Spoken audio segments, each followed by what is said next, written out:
Hey guys, Matt here with Kreft Moto. Today, I'm going to show you how to remove this linkage shock out of one of our test bikes.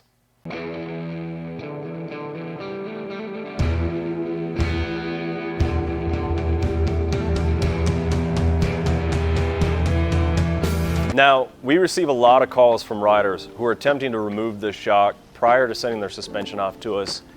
And we have to say, there are a lot of ways that you can do this.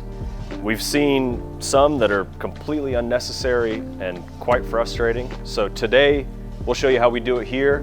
We're just gonna remove the swing arm, let the shock drop right out, and we're gonna get started by removing the rear wheel. So I have my breaker bar. I have a 32mm socket. I'll go ahead and break this loose.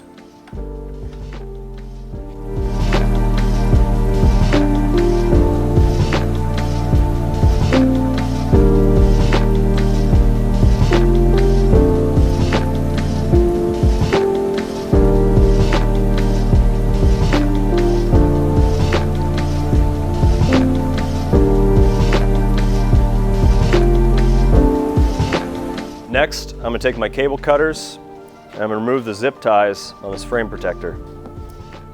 With those out of the way, I'm going to take my 6mm socket. I've got a T-handle here. And remove this bolt here.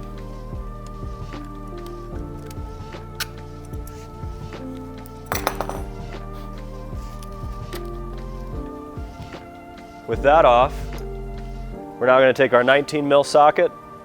We're going to break loose this swing arm nut.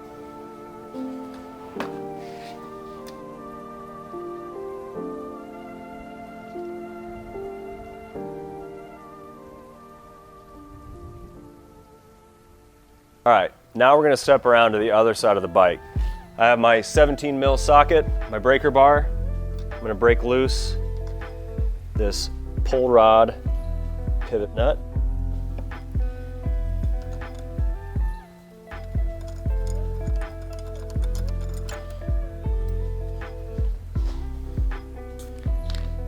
With that nut off, I'm going to switch over to my 13mm socket, and we're just going to break loose the upper and lower shock mounting bolts.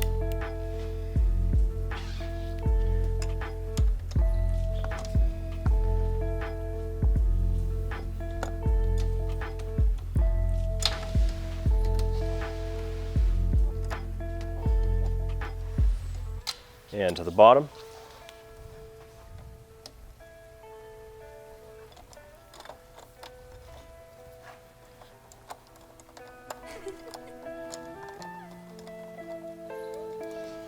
All right, with those cracked loose, we're going to remove this frame protector here.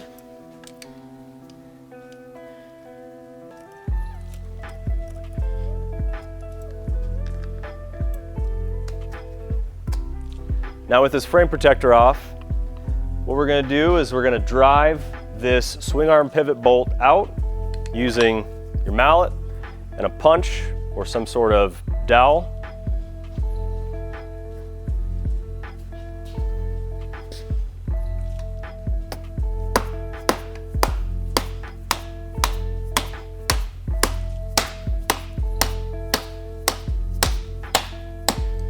Once you get that started, you're ready to catch your pivot bolt. Set that aside. Now I'm going to use this punch in place of that swing arm pivot to help support the swing arm while we remove the rest of the fasteners. So I'm going to make sure that's secure. I'm going to come over here, I'm going to remove the brake line from its retainer on the swing arm. Now we can remove this caliper, let it hang freely. We're going to remove the pull rod pivot bolt and set that aside. We'll remove the lower shock mounting bolt. With those removed, we're now going to support the swing arm right here, grab onto our punch or our dowel. We're just going to move this swing arm out and down. Now with that down out of the way, we're gonna go to our base here, remove it from the linkage knuckle. Then all we have left is this upper shock mounting bolt. And then we can work the shock right out. We've removed the rear wheel. We've removed our swing arm and linkage pivot bolts. The shock dropped right out. As a placeholder, while this bike is being stored, we have this dowel pin sitting in place of the swing arm pivot. I highly recommend you take the time, look at your linkage bearings, look at your swing arm bearings, grease them, service them, replace them, whatever you have to do. Now's a great time to do it. That shock drops right into the Kreft Moto suspension box. If you have any questions regarding removal of the shock or anything during this process, please call the team, email us, check our website out. We're happy to help. Also, we're going to be doing a lot more videos coming up soon. If there's something you guys want to see or learn about or have us talk about, please drop a comment below, email us, let us know what you'd like to see. Keep an eye on our social media, Instagram, Facebook page. We have a lot of content coming out, a lot of cool bike builds coming up, and we're stoked to help you guys out in your process, getting your suspension to us, getting the Kreft Moto experience. Again, thanks for tuning in, guys. Let us know if you have any questions.